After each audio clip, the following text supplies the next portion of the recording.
toutes et à tous, je suis ravie de vous retrouver dans une nouvelle vidéo qui sera un petit point lecture spécial roman graphique, manga et comics. Il va être question de plusieurs ouvrages dont j'ai entamé la lecture entre février et mars ou que je lis depuis un bout de temps déjà. Que des beaux ouvrages, parce qu'il faut savoir que je n'achète jamais de petits mangas, j'achète que des très beaux graphiques. Voilà, donc j'en achète très peu, mais en général, ce sont de très jolis ouvrages et je voulais vous en parler absolument parce qu'il y a vraiment des gros coups de cœur. Donc restez avec moi si ça vous intéresse. Il va être question de Saga, des montagnes hallucinées, du superbe manga Spirale, de l'attaque des titans bien sûr en édition colossale et d'Akira. Et on va d'abord partir dans le Grand Nord avec cette œuvre, le tome 2 des Montagnes Hallucinées par Gu Tanabe. C'est inspiré de l'œuvre de Lovecraft et c'est aux éditions Kiun. Le tome 1, je vous l'avais fait gagner sur ma page Instagram, souvenez-vous, et c'est naturellement que je me suis tournée vers le tome 2 pour clore cette œuvre, tout simplement, que je connais déjà. Je suis une grande fan de Lovecraft. Et je recommande vraiment ce manga en noir et blanc à tous les amateurs de Lovecraft. Très bonne prise en main, excellente histoire. En fait, on est au début du XXe siècle, grâce à la découverte de l'aviation, on peut envoyer des scientifiques un peu plus loin pour aller explorer la Terre, et notamment le Grand Nord, où on s'attend à voir de la banquise, sauf qu'en réalité, il y a des montagnes. Dans ces montagnes, les hommes, poussés par leur curiosité, vont aller rechercher un petit peu plus loin ce qui se passe derrière et ils vont découvrir une cité assez extraordinaire, érigée par nos ancêtres a priori, une civilisation extrêmement avancée, humaine ou pas, à vous de le voir, on est dans du Lovecraft. En tout cas, moi j'ai beaucoup aimé le traitement par Gu Tanabe des personnages. Le dessin des visages, comme vous pouvez le voir sur vos images, est très réaliste et assez européanisé en fait. On distingue très bien les personnages. Et surtout, il a très bien retranscrit l'univers très glauque, très horrifique de P.G. Lovecraft, avec toujours cette folie humaine en fait que l'on peut voir ici dans les yeux lorsque l'on voit quelque chose d'assez monstrueux se présenter face à nous. Et bien sûr, au niveau des images, voilà, ça se reflète très bien. Vous voyez ici un petit peu la cité, un petit indice sur ce que vous pouvez y découvrir. Comment dire? Voilà, vraiment les points forts de cette histoire, c'est le dessin. Je l'ai beaucoup aimé, même si je trouve que sur les créatures fantastiques, il manquait parfois de détails, comme vous pouvez le voir ici. Mais globalement, un très beau dessin, et surtout cet univers de P.G. Lovecraft qui est très bien retranscrit. On est tout à fait dans l'ambiance, et c'est pour cette raison-là fondamentale que je vous conseille cette œuvre. Ah, on est avec Akira, mais cette œuvre fondamentale du manga, il faut l'avoir lu absolument, c'est un incontournable, c'est une grosse lacune que je ne l'ai jamais commencé. J'ai lu les tomes 1 et 2 et je me suis précipitée sur les tomes 3 et 4 que je n'ai pas encore lus, tellement j'ai adoré le début de cette histoire. On est tout de suite plongé dans l'ambiance, rien que dans le tome 1 et 2, il y a tellement d'action que vraiment j'en revenais pas. Je l'ai en édition noir et blanc, mais il y a tout de même quelques pages, quelques inserts en couleur pour bien vous rendre compte que ça date des années 80, hein, vous voyez, on est bien dans les couleurs des années 80, on voit bien les couleurs des motos en tout cas utilisées dans l'œuvre. L'histoire se passe en revanche dans le futur, puisqu'on est dans une Tokyo post-apocalyptique, autour des années maintenant, 2020 et quelques. Tokyo a explosé, la ville s'est rebâtie juste à côté et dans cette ville habite une horde de jeunes gens assez indisciplinés, c'est un peu des cancres, ils sont dans une espèce de maison de redressement et souvent ils aiment bien se faire des escapades nocturnes, notamment à moto. Voilà, vous les voyez ici sur des autoroutes abandonnées. Pendant une de ces escapades nocturnes, où ils roulent à blinde bien sûr, Tetsuo en particulier, qui mène la danse, va se retrouver nez à nez face à un enfant vieillard, que vous voyez ici sur cette image, qui se retrouve au milieu de nulle part, au beau milieu de l'autoroute, avant de disparaître, sous les yeux ébahis notamment de Kaneda que vous voyez sur la droite.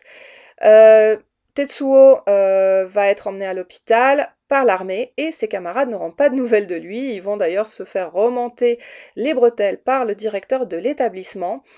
Avec un petit peu de chance, ils vont recroiser cet enfant vieillard dans la rue. Il semble porter le numéro 26 dans le creux de sa main et on s'aperçoit très vite que cet enfant a des pouvoirs exceptionnels Et là, ça part dans un scénario absolument explosif qui implique d'autres personnages comme vous pouvez le voir, ainsi que l'armée, puisque ces enfants, enfin ces jeunes, vont se retrouver dans une guerre de gang, dans quelque chose qui les dépasse complètement, une sorte de conspiration gouvernementale qui implique en particulier eh bien, des jeunes pour faire des traitements, des expérimentations sur leur corps qui semblent leur donner des capacités surnaturelles.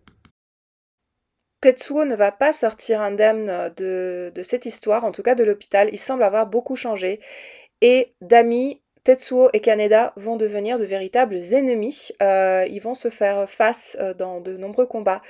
Et dans le tome 2, vraiment, ça enchaîne directement sur des scènes d'action. On va aller un petit peu plus en profondeur dans ces expérimentations gouvernementales. On a le général qui est omniprésent, qui essaye d'attraper Tetsuo. Et puis bien sûr d'autres personnages aussi qui entrent en ligne de compte. J'adore vraiment cette histoire pour le scénario qui est absolument incroyable. J'ai pas envie de vous en dévoiler trop, mais voilà, on est dans un univers un petit peu d'anticipation, c'est de la science-fiction, on est toujours dans les histoires de conspiration gouvernementale et surtout dans une aventure qui avance à 1000 à l'heure et pour toutes ces raisons-là, eh bien, j'ai adoré l'œuvre Akira et je trouve que c'est un incontournable des mangas, en tout cas dans ces éditions-là, je les trouve vraiment magnifiques et très agréables à lire. Partons maintenant dans l'univers de Saga, ce comics en 9 tomes dont j'ai déjà lu les 3 premiers et pour moi c'est un gros coup de cœur. Je suis souvent passée à côté de cette bande dessinée dont on m'avait déjà parlé. Elle a raflé tellement de prix, non seulement pour les scénarios de Brian K. Vaughan, mais aussi pour les dessins de Fiona Staples. C'est aux éditions Urban Comics. Et bah, comment vous dire, je suis tombée en amour devant cette bande dessinée. Dans un monde intergalactique en guerre, Marco et Alana, que vous voyez sur ces images, que tout oppose puisque leurs deux races se font la guerre, eux vont s'aimer et du fruit de leur union va naître la toute petite Hazel que vous voyez ici et qui est aussi la narratrice de l'histoire. Donc c'est super attendrissant. Vous voyez bien ici qu'ils ont deux races différentes à l'origine. En fait, Alana a sauvé Marco d'une mort certaine. Il était prisonnier et elle l'a délivré. Ils vont donc partir comme deux fugitifs, avec littéralement le bébé sous le bras, ne sachant où aller, pour sauver leur peau tout simplement, se planquer, essayer de survivre dans ce monde où tout le monde semble être à leur poursuite. Entre chasseuses de têtes, ici Gwendoline, entre chasseurs de têtes, les chats lecteurs de mensonges, et les dirigeants à tête de téléviseur, tout le monde semble vouloir retrouver Alana et Marco, qui se cachent comme deux fugitifs dans ce monde en guerre. Mais au-delà de ça, au-delà du scénario extrêmement complexe, il est notamment question d'un bouquin, il y a de très belles valeurs qui sont véhiculées, notamment la protection de l'enfance, la famille, et des valeurs comme l'écologie notamment. On peut effectivement opposer les technologies basées sur la nature qui font le bien, notamment un vaisseau dans lequel s'échappent nos deux protagonistes, ou la technologie, notamment ces téléviseurs, qui sont les dirigeants en fait, qui ont souvent des idées très mal placées entre sexe, violence, poursuite, surveillance. Voilà, on a vraiment ce clivage entre nature et technologie qui est omniprésent.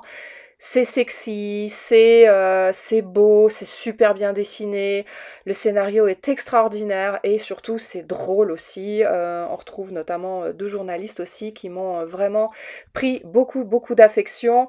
Voilà, donc vraiment je vous conseille cette saga, c'est absolument merveilleux. Si vous recherchez un comics avec un scénario assez complexe, inspiré de Roméo et Juliette, eh bien Saga ne peut que vous plaire, en particulier si vous êtes amateur de science-fiction et de belles histoires.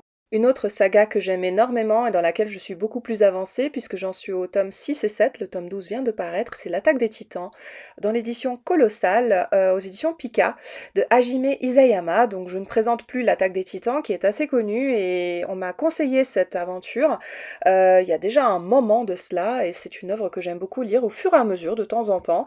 J'ai lu les tomes 6 dans lesquels il se passe pas énormément de choses et le tome 7 dans lequel ça pète littéralement dans tous les sens, je les ai lus d'affilée. L'avantage des éditions colossales, c'est que vraiment vous avez le très particulier de dessin d'Hajime Isayama que vous voyez en grand format. La prise en main est lourde, mais par contre, vous avez vraiment les détails de tous les dessins en grand format. C'est extrêmement plaisant et c'est juste hallucinant. On se demande même si ce mangaka dort la nuit en fait.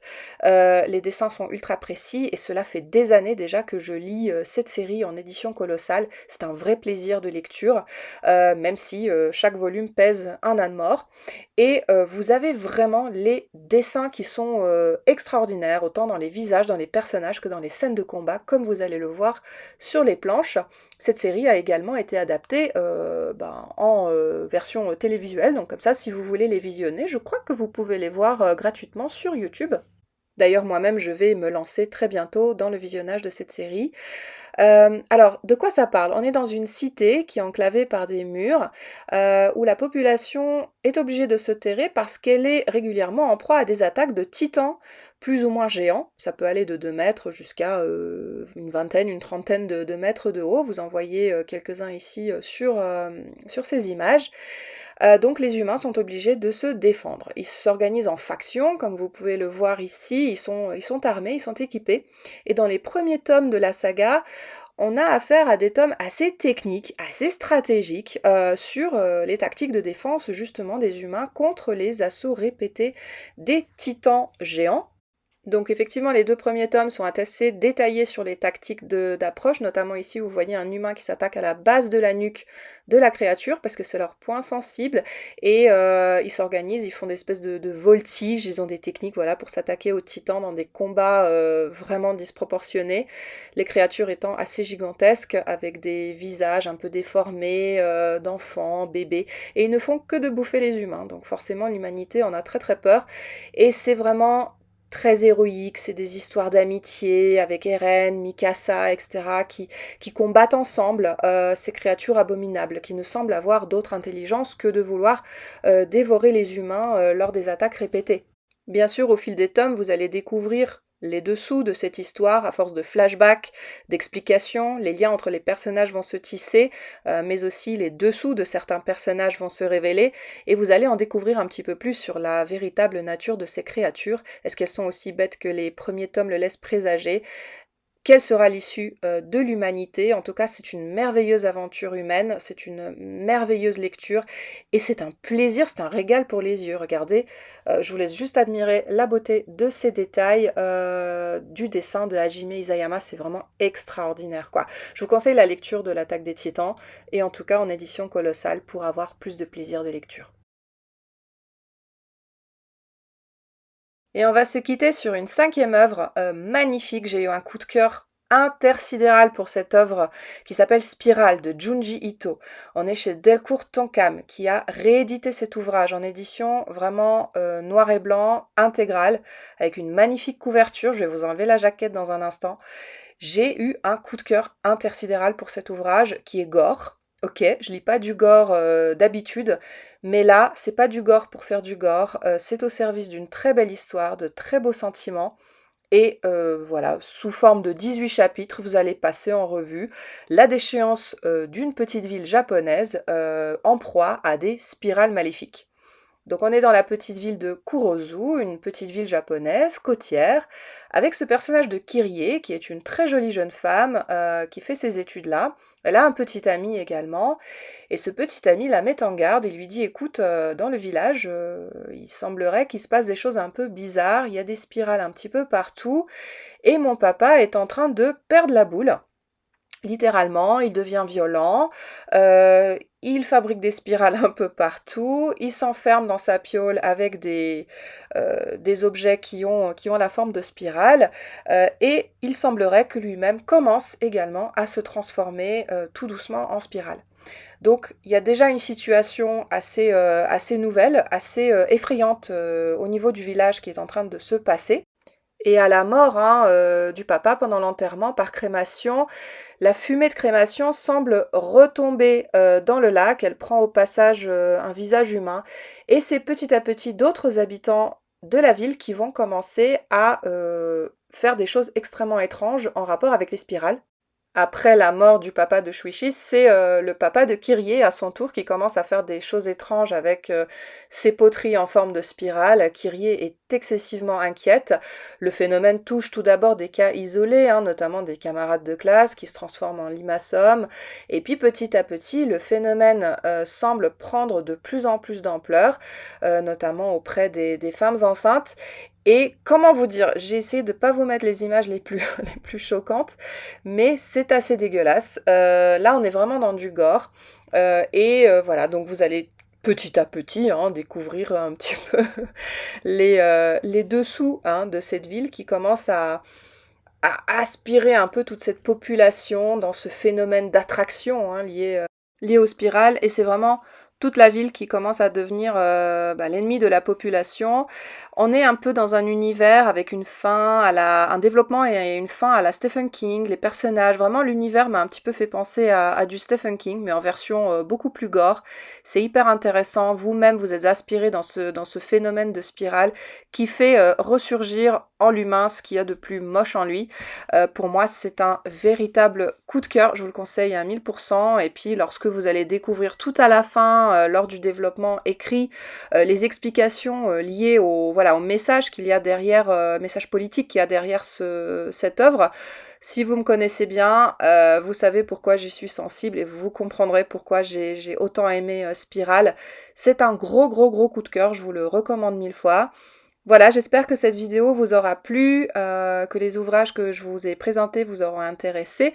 Je lis pas énormément de graphiques ni de mangas, mais lorsque j'en lis, je les sélectionne avec soin dans la forme, mais aussi dans le fond. J'essaye de sélectionner vraiment des ouvrages de qualité et c'est pour ça que voilà, je suis rarement déçue.